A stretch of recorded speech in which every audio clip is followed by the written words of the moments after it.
All right, good day, ladies and gentlemen. Thank you for joining me on this great episode of your favorite political talk show, The Truth with Ben Jokes. Now, there are so many words in the English vocabulary that have been perverted, twisted, and given different meaning in Nigeria. But of all those words, the most abused is the word leadership.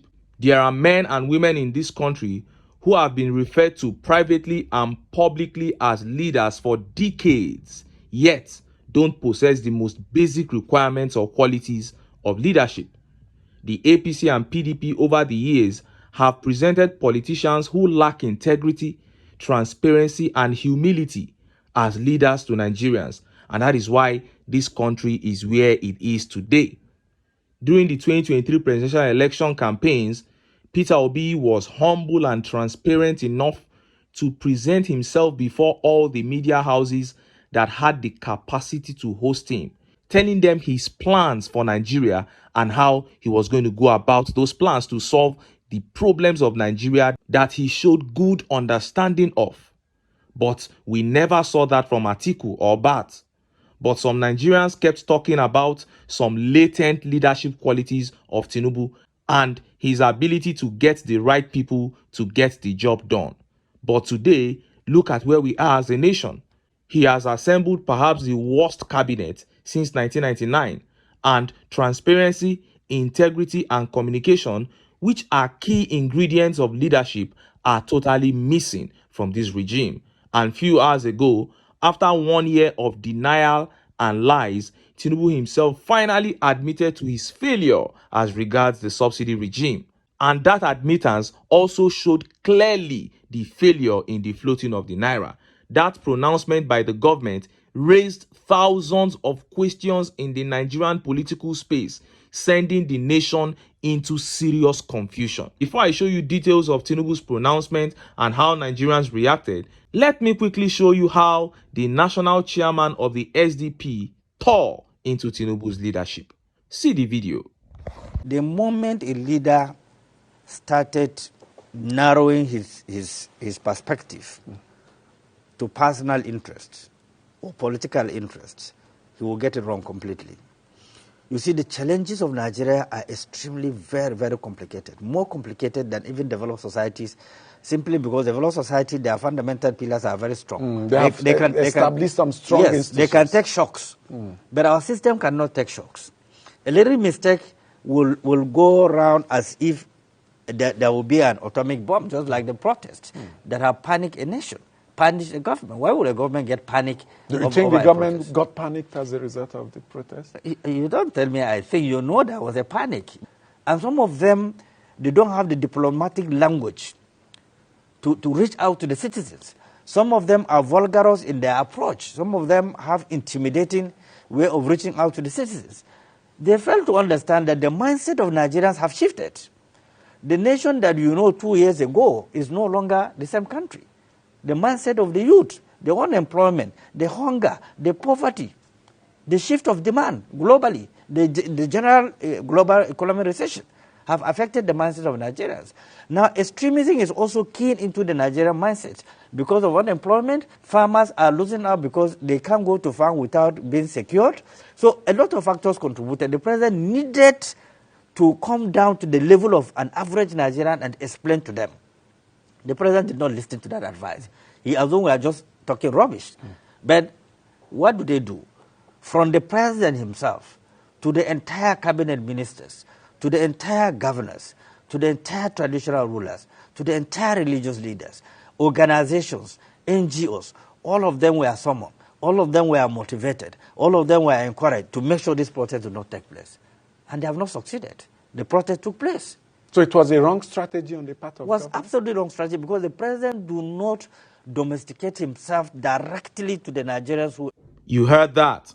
That was the national chairman of Social Democratic Party, Shehu Gabam, there calling a spade a spade. You can see how the basic requirements of leadership are totally missing in this regime. So I wonder where all those leadership qualities that said TINUBU had are now. Ordinary proper communication with the Nigerian people cannot be achieved in this regime. But how can you achieve proper communication when you have, in the words of Peter Obi, rascals speaking for you. And just as the speaker said, when greed takes the center stage, when self-centeredness is the drive, no one can succeed in any position of authority. All the imams and pastors and traditional rulers who were bribed to persuade hungry Nigerians not to protest failed woefully. The imams, whose words used to be like the word of God in northern Nigeria, lost their respect totally, because even the most gullible amongst the people has come to realize that these so-called leaders are self-centered, greedy, and are only protecting their own interest. It is clear to everyone now. And we have not seen the end of protest in this country. There will be many more to come until the evil political class is defeated in this country. Point blank, period. Now, let us look at that update on fuel subsidy that has shut the Nigerian media space down in agitation and confusion. After 1 year of denial, TINUBU finally admits to paying fuel subsidy, and this automatically heralded the failure in the Naira floating policy. Everything pointing back to the fact that Peter Obi is the only one in the political class who properly understands how to deal with the subsidy regime, or maybe he is the only one who has the integrity to deal with it. As we speak, that admittance of subsidy payments by TINUBU has shut the Nigerian media space down in agitation and confusion, irrespective of tribe or religion. Because, first of all, the lack of transparency in governance is no longer in doubt. And secondly, big fundamental questions are now being asked by thousands of Nigerians, including TINUBU and APC supporters. Look at how the papers reported it. TINUBU approves NNPC's request to use dividends to pay subsidy as fuel subsidies gulp 6.8 trillion naira. Despite many denials by Nigerian government on non-payment of fuel subsidies, Bola Tinubu has given approval to the Nigerian National Petroleum Company Limited to use the 2023 final dividends owed to the Federation to cover the cost of petrol subsidies, Business Day reports. Tinubu reportedly approved a halt on the payment of 2024 interim dividends to the Federation to help boost NNPC's cash flow. The NNPC informed Tinubu that due to the subsidy payments, it is currently unable to pay taxes and royalties into the Federation account, referring to this as subsidy shortfall, FX differential. The report, which is based on a forecast from NNPC obtained by the newspaper, indicated that the total petrol subsidy expenses from August 2023 to December 2024 will amount to 6.884 trillion naira, leaving the company unable to remit 3.987 trillion naira in taxes and royalties to the Federation account. The exact number of dividends that would be withheld or put on hold could not be verified at the time of filing this report. You heard that. They said from August 2023 to December 2024, subsidy payment amounts to 6.884 trillion naira in Nigeria since last year to the ending of this year. Now, we floated the naira, but naira keeps depreciating. Failure. We are paying heavy subsidies and still buying petrol at very high cost. Mega failure. But Peter Obi already provided the solution to these problems. But before I talk about that, let's look at how this admittance by Tinubu shut the Nigerian media space down in confusion and agitation. Let's take some of the reactions. This tweet here by Toby Akimbo says, the subsidy he said was gone and he increased the price of fuel? Chai, which other scam is bigger than this? And Nigerians treat this as normal? Well, the update just dropped today and people are reacting. Let's see what this is going to lead to. And Nasir Muhammad says, I thought the subsidy had been removed. So what is NNPC requesting payment for? That's another big question. And this tweet here by Johnson says, federal government stop paying these oil cabals in the name of subsidies by allowing Dangote refinery to begin its PMS production and permanently phase out subsidy payments. Why is this so difficult to do to save the nation from financial bleeding? And Abdulmumin replied, he said, the irony of it all is that the presidency are also the cabals, hindering people like Dangote's oil products to hit market. Kindly recall the statement of former President Olusegun Obasanjo on that, please. And Johnson replied, he said, honestly, doctor, it is so disturbing that our leaders can be treating us like this. And this is the issue with the definition we have given to leadership. These guys over the years have displayed greed and self-centeredness openly, yet you are calling them leaders. You are the one referring to them as leaders. They have never hidden the fact that they do not possess any leadership qualities. And Humphrey Aduni Olorisha here says, from subsidy is gone, leading to hyperinflation and suffering for everyone. Now to NMPC dividend is gone, and the money was used to pay for subsidy. That is also gone. Government money, magic, that is it. Confusion everywhere. You can see that they have confused the masses because of lack of transparency. And they know what they are doing, no? Because this is the biggest loophole through which government officials make money. The oil sector. That is why they are not transparent about it. And Malik here says, I thought we are no more paying subsidy. Well, there you have it, Malik. And this tweet here by Nnana says, they are tired of lying to Nigerians that subsidy is gone. Shey, no gone again.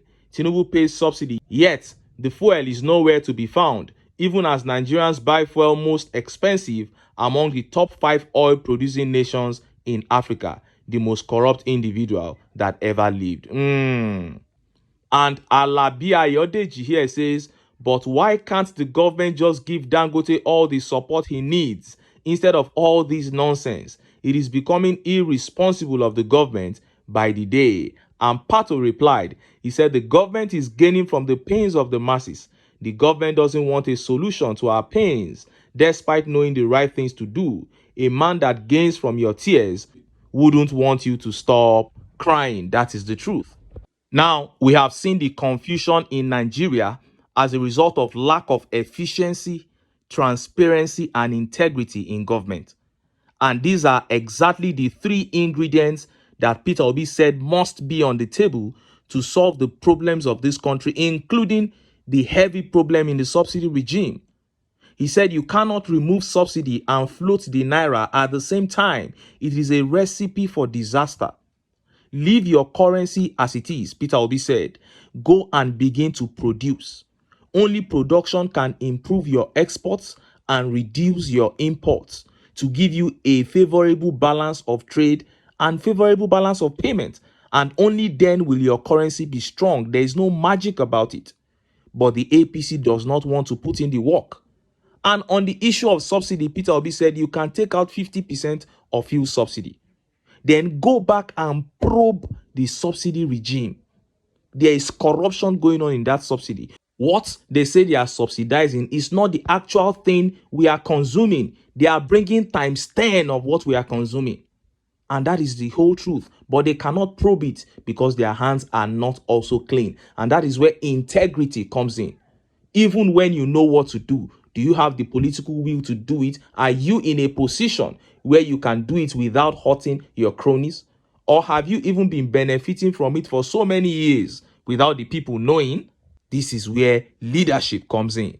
Do you think that Peter Obi once rejected an oil well? He was offered an oil well on a platter of gold, but he rejected it. He said, no, I have my own money. I am doing well already. I don't need to come and soil my hands in something that will make me vulnerable tomorrow. That is how you know a man that has vision. But they will come and tell us in the media that certain persons have been preparing to be president for a long time. Preparing to be president by just gathering money that you use to bribe people. You are not looking at your integrity. You have dented yourself in so many ways. There is no sector in this country that is suffering from corruption that you will try to fight and your cronies are not there. How are you going to lead properly if you are a man like that? These are the issues. It's not just by gathering people. Some people will come and tell you that when Peter Obi was governor of Anambra State, how many people did he take from there? That how many people are following him up and down now after he was governor for 8 years. I will tell you that the fact that he does not even have people from Anambra State following him up and down shows that he has integrity, because in Nigeria, because of how we have allowed corruption to thrive in our politics, if you don't allow people to steal, they will not be loyal to you. They will not be following you up and down. If they know that working with you means that the right thing has to be done, they will avoid you. So anybody that you see, past governors, past commissioners, flocking around him, just know that they are stealing together. This particular man made sure that everybody got what they deserved in his 8 years in Anambra State. It's only few of the commissioners that will come out and say the truth, that will say that during this man's time, this was how things went. Everything went correctly. Now look at the man in charge of budgets, Atiku Bagudu. That man was Abacha's bagman. Today he's in charge of budget. Madishew was speaking yesterday. Almost 70% of the people in the National Assembly right now are on trial for corruption, or were on trial for corruption before they got in there. And you go to Tinubu's cabinet, you find more than 80% of them were on trial for corruption before they got those appointments. So where are you going to get all these leadership benefits that you are asking for? Where are you going to get them from? From these same corrupt folks? That is not possible. And that is why I keep telling Nigerians that for us to begin to enjoy the dividends of democracy as citizens of an oil-producing state, we must come together and kick the APC out of power. But until then, make I still enter town. Make I go get some ogbonge political news wey una go like. Why? Because of una I dey here, so don't go away.